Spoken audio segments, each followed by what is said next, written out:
The Pharisees thought that the way to approach God was through acts of holiness, self-righteousness. They thought that the more righteous and the more pious they were, the closer they were to God. So they were known for their long praying and their long garments and their beads and their prayers and their rituals and their routines, because they thought through ritualism and routine was the way to get to God. You hear what I'm saying to you?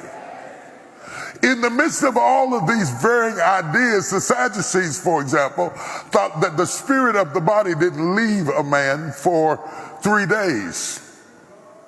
That's why Jesus waited till Lazarus had been dead 4 days, so that the Sadducees couldn't say he didn't really raise him from the dead because he wasn't within the parameters of our theology. Jesus waited till there was no doubt amongst the skeptics that Lazarus was dead. So Mary says to him, don't go to the grave now, because by now he stinketh. God has a way of not showing up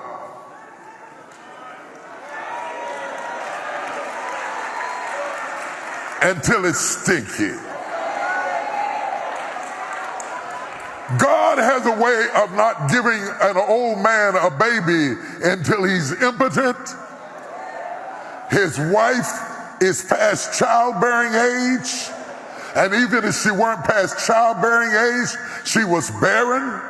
And when it was totally impossible with man, God stepped in and said, now I'm ready to do something. Have you ever watched God let you wear yourself out?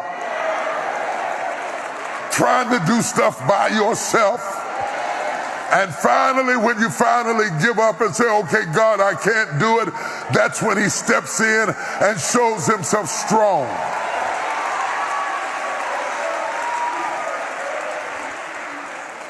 Hebrews 11 reminds us that faith is not a New Testament idea, that it is not a result of the crucifixion of Jesus Christ, that from the creation of man forward, people have been moved by faith.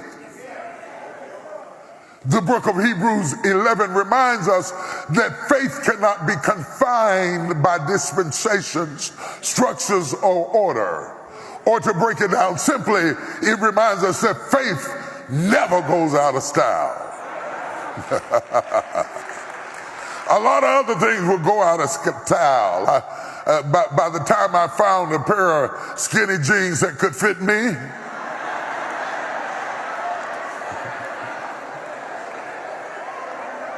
and decided that it might be okay to wear them, now they done gone wide leg. People change their mind from week to week to get a little bit more of your money. By the time you got an Apple 7, they got an Apple 8. By the time you got an Apple 8, they got an Apple 10. By the time you got 10, they got an Apple 12. I stopped counting. I said, this 8 is working for me. Faith never goes out of style. It doesn't wait for the transition of time or the coming of Moses. It exists before Moses. It exists before the Pentateuch. It exists before the law. Faith just is. But the reason why faith is a common denominator. That regardless to how intellectual you are or not, you have equal access to it, because faith is the gateway to everything promised to you. Now, this is deep, but you need to understand this. You need to understand this because some people who are exceptionally smart are also exceptionally frustrated because they think that they should be compensated on the level of their intellect. And here you come in with less degrees and got paid more money, and they can't understand how you got what you got